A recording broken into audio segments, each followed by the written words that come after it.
civilization is born of knowledge, but so too can knowledge be its demise. A disaster caught us unaware. It was knowledge that did not belong to this world. The Scarlet King brought this forbidden knowledge into our world, and it quickly spread like a plague. People's minds were filled with crazed whispers. Dark gray scales spread across their bodies. Even the land was stripped of its vigor. Only a desperate, deathly silence remained. Were it not for greater Lord Rukkhadevata from the forests, the damage would have been irreversible. She summoned the priests to build temples and infused into them the divine power of life. The disaster was miraculously tempered, and the embers of our civilization were preserved in Aru village. Alas, the miracle could not last. As long as forbidden knowledge continued to exist, it would forever blight this world. In the end, the proud king of the desert, my eternal lord, chose to sacrifice himself. I have spent my whole life since guarding one of these many temples. But now, my duty is coming to an end. As I close my eyes for the final time, the sight of that noble deity will appear in my vision once more. In helping the Scarlet King to eradicate forbidden knowledge, she exhausted her strength, and her form became that of a small child. How strange. Now that I think of her, I no longer have any fear of death, for I sense that the spirit of life will abide with me during my eternal sleep. Children of the desert, cling no longer to past grievances, but hold tight to the memory of this act of benevolence. What was that? The priest's memories. No, impossible. Greater Lord Rukkhadevata. So the former Dendro Archon and the Scarlet King were never enemies at all. But this doesn't make any sense. The Dendro Archon's followers, they're clearly... Was that the former Dendro Archon? She became so tiny in the end.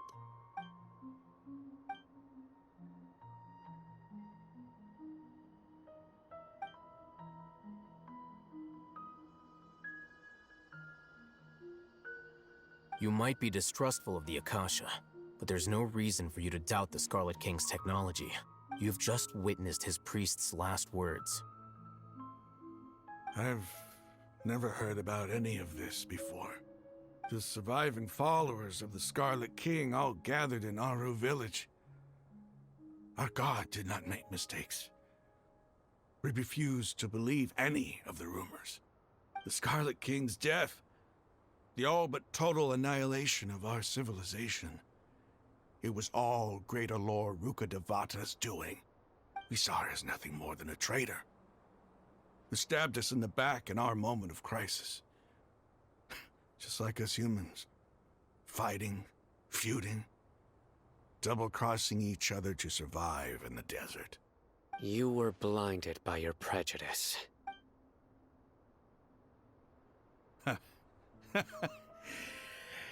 If I hadn't seen this for myself, if I hadn't witnessed his last words with my own eyes, ears, and heart, how could I ever begin to accept this? The truth is so far from what I've always known. Am I really supposed to believe that after all these years, all this time seeking revenge, suddenly now my enemy is my savior? Rahman, that's enough. Give it a rest. You're starting to make a fool of yourself. Dia, tell me, my Aramites and I, what are we even fighting for? Hey, how you doing? I'll live. Thanks. I should probably go. Can't just stay here forever. What's your next move gonna be? Oh, I know what you're going to ask. I feel deeply ashamed of everything I've done. You'll get everything you're asking for. But please, give me some time. After everything that's happened here today, somehow I need to explain it to the others. It's not gonna be easy. Well, I guess that's for me to deal with. This is where our camp's located. Make a note of it. When would be a good time for us to go? Tomorrow, I'll convince everyone that we're all on the same side. And I'll return every last one of your your village keepers. We'll share our other resources with you, too. You seem to finally understand that our true enemy is the sages. Yes. The gods never gave up on anyone. It's the people responsible for all this that need to face the consequences of their actions. That must have been rough, but he seems to have figured things out now. Ramon's no fool. Being the leader of your own faction in the desert is no easy feat. It's too bad he was held back by his belief in the Scarlet King. But now that that's changed, I guess we have a few more people on our side. The outcome, at least, is favorable. We should get going too. Let's head back, have a proper meal, and a nice, long sleep. We'll need all our energy tomorrow.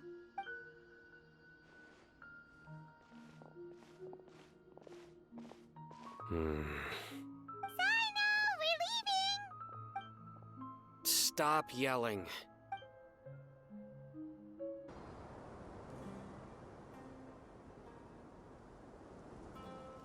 Ramon, we're here. Everything's been arranged. Someone will bring the village keepers back to Aru village shortly. I guess all I can say now is thanks for agreeing to help. Don't mention it. I think we can both agree you went to hell and back for it. But we share a common cause now. From here on out, we're allies. Where are the perpetrators? I'll bring you to them. Follow me.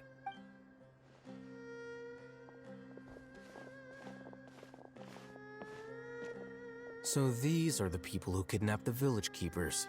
Oh no, it's the scribe! There's no need to yell. No one can help you now. We've been all over the desert trying to find you! That's right.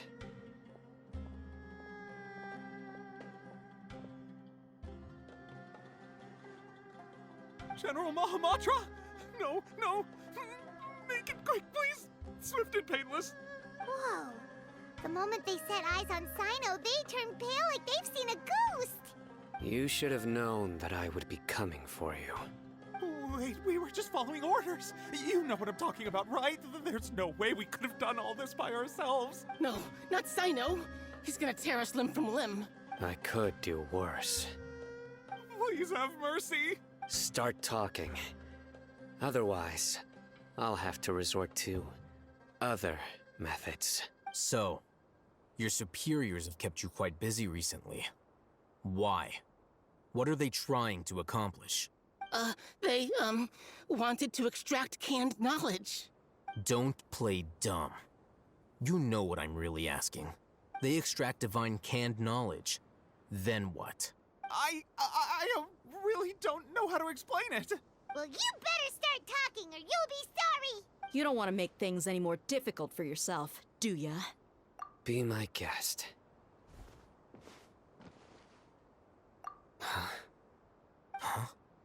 Uh-huh. That sure didn't sound like a fancy metaphor or anything. You're serious, aren't you? How did you know? There's no use hiding it now. Yes, you're right. The Akademiya is working on an important and potentially world-changing project. They are creating a new god. A god that will belong to them and to the people of Sumeru. It may seem as if Sumeru's academics are thriving, but ever since the death of Greater Lord Rukkhadevata, scholarly breakthroughs have been few and far between. The withering of Irminsul has been getting worse recently. The sages have tried everything they could think of, but nothing's worked. I'm always hearing them say things like, if only Greater Lord Rukkhadevata was still with us. Continue. And then, someone from the Fatui showed up. They called him the Doctor. He brought a gnosis and said he wanted to borrow the Akademiya's research facilities. The Doctor was previously expelled from the Akademiya. At first, the sages looked down at him in disdain. But when he said those words, everyone's expression changed. He asked them, "Do you wish to create a god?"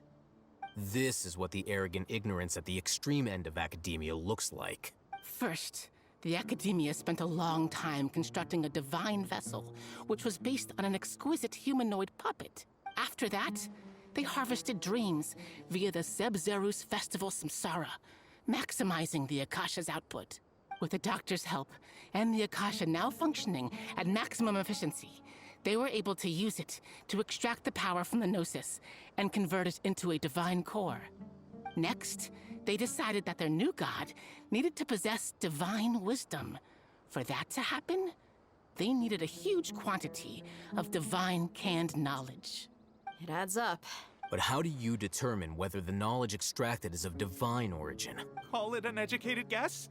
The Academia has been trying to figure out the exact source of the Scholar's madness for centuries, but to no avail. Nobody can explain the cause of this phenomenon. Surely you can see what that implies, Scribe Al-Haytham. If it's knowledge no mortal can comprehend, then it must be something only gods are able to decipher. In other words, it's the source of the God of Wisdom's omniscience and omnipotence.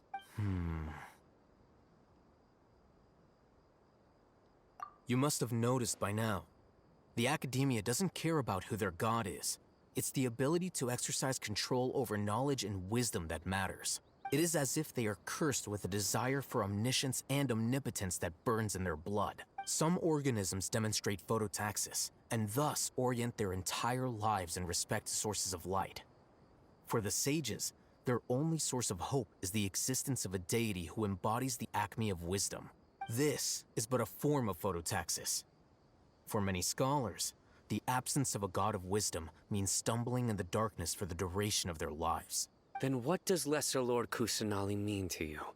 Is she not a true god present in this world? If you already have a new god, why try to create another one?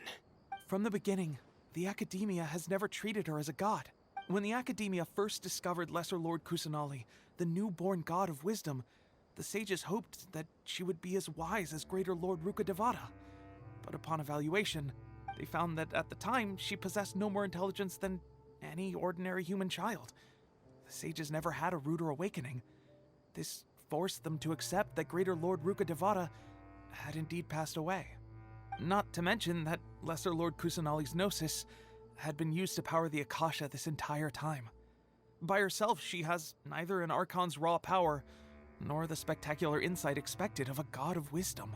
Slowly but surely, people began to forget about her existence. So, this is the path the sages have chosen.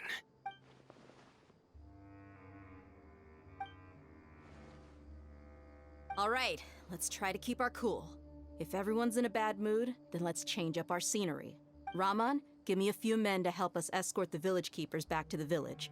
And these two scholars, they're coming too. Sure, as you wish. The village keepers you've found have all been returned to their homes, and each one has a dedicated caregiver to look after them. The two new scholars are being kept under close supervision, too. Really great work, everyone. The atmosphere is so heavy.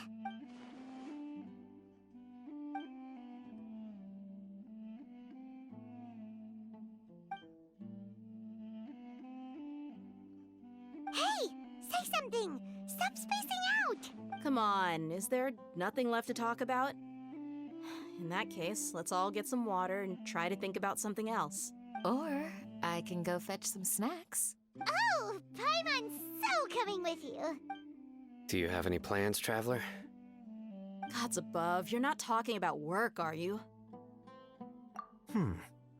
So you were still withholding some information?